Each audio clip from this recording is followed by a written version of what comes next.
Okay, we're going to take a look at some common patterns that result in the HTML tag not closed properly error and how you would fix them.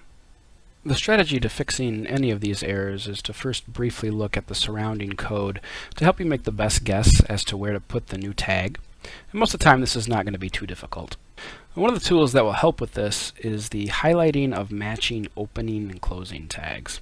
So I can see that the blog fixer has identified an error here in my post in the middle of a long list of items. And as I click on each of these LI tags before and after my error, I can see that it highlights a pair of open and closing tags. And then when I click on the one with the issue, only the open tag is highlighted because there's no closing tag. So this one, the fix is pretty simple.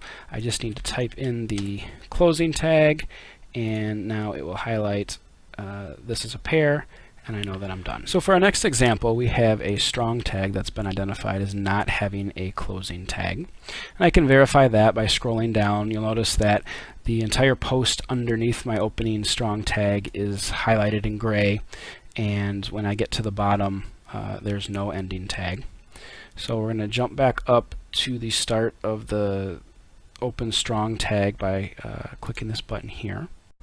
So the ramification of this particular issue is that the entire post from this point on is in bold, which is likely not what the post author had in mind.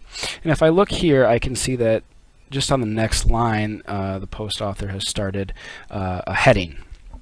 So I'm assuming that that is the point. At that point, they no longer want to have that bold text. So they probably meant to end the bold right there. So I'm going to go ahead and put the ending strong tag right at the end of this line.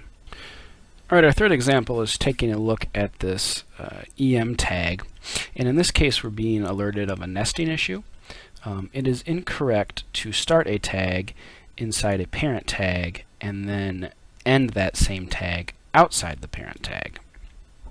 So the actual solution to this is to move our EM here to the outside of the strong tag. So the EM tag becomes the parent tag of the strong tag, and the strong tag is ended before the end of the EM tag.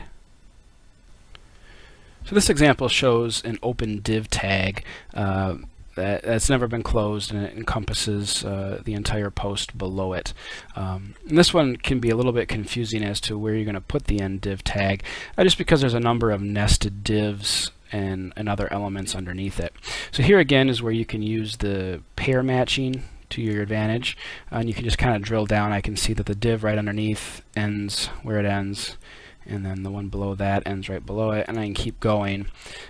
So if I go back out to this second most outer div, I can take a guess that our open div was actually supposed to end right there. So just take a double check with our highlighting one more time, and we can call that good.